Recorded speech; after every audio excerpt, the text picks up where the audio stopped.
नमस्कार मित्रांनो, earns kitchen मध्ये तुम्हा सर्वांचं पुन्हा एकदा स्वागत आहे. मित्रांनो, आज आहे संकष्टी चतुर्थी, म्हणून बाप्पाला आवडणारी उकडीचे मोदक घेऊन मी तुमच्या समोर आलो आहे. आणि यासाठी लागणारं सर्वात महत्त्वाचं साहित्य आहे ओलं खोबरं. चला तर याचे काप करून घेऊयात. गूळ किसून झालंय, खोबरं सुद्धा कापून झालंय. आता आपण 1 वाटी खवा घेऊयात. सारणासाठी लागणारं सगळं साहित्य आता तयार आहे. चला तर मित्रांनो, आपण सगळ्यात पहिले तांदळाचं पीठ तयार करून घेऊयात.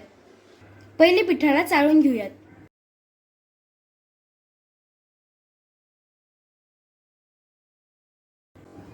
जेवढं पीठ आहे आपण तेवढंच पाणी घेऊयात.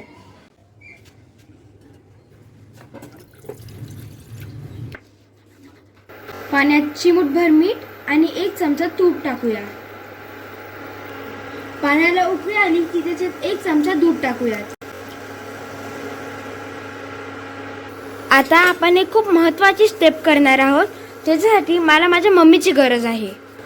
मोदकाचं पीठ चमकदार आणि लवचिक होण्यासाठी एक महत्त्वाची टिप आहे, पण ती मी तुम्हाला व्हिडिओच्या शेवटी सांगणार आहे. व्हिडिओ शेवटपर्यंत नक्की बघा आणि लाईक, शेअर, सबस्क्राईब करायला विसरू नका.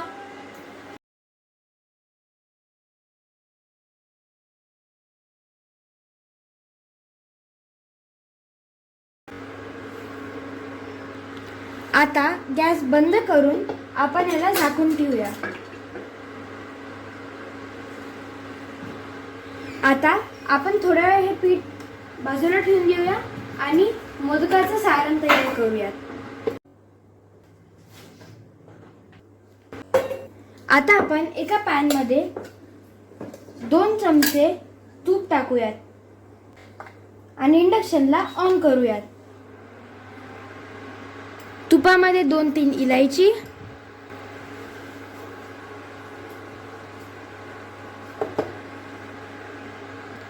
आणि खोबऱ्याचा बारीक किस घालून त्याला चांगलं परतवून घेऊया.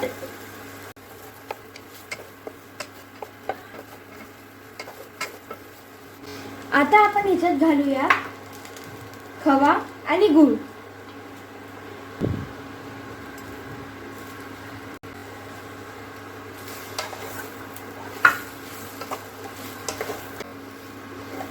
सारण तयार होते तोपर्यंत पीठ मळून घेऊया.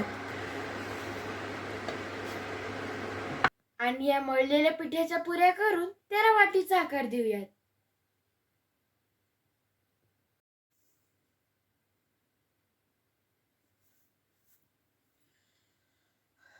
आता आपण अशा प्रकारे वाटीच्या पाकळ्या करून घेऊयात.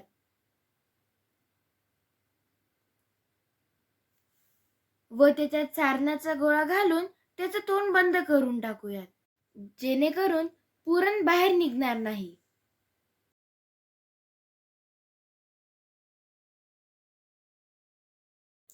अशा प्रकारे सर्व मोदक तयार झाल्यावर आपण सजावटीसाठी त्याच्यावर केसरच्या पाकळ्या लावूयात.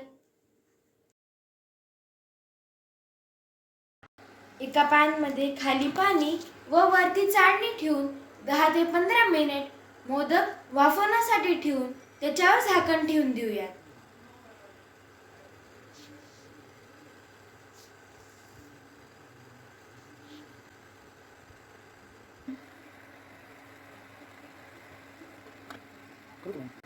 जवळपास 10 ते 15 मिनिटं झाली आहेत आणि आपले मोदक सुद्धा तयार आहेत आणि ह्यांच्यावर केसरचा सुंदर असा रंग आला आहे.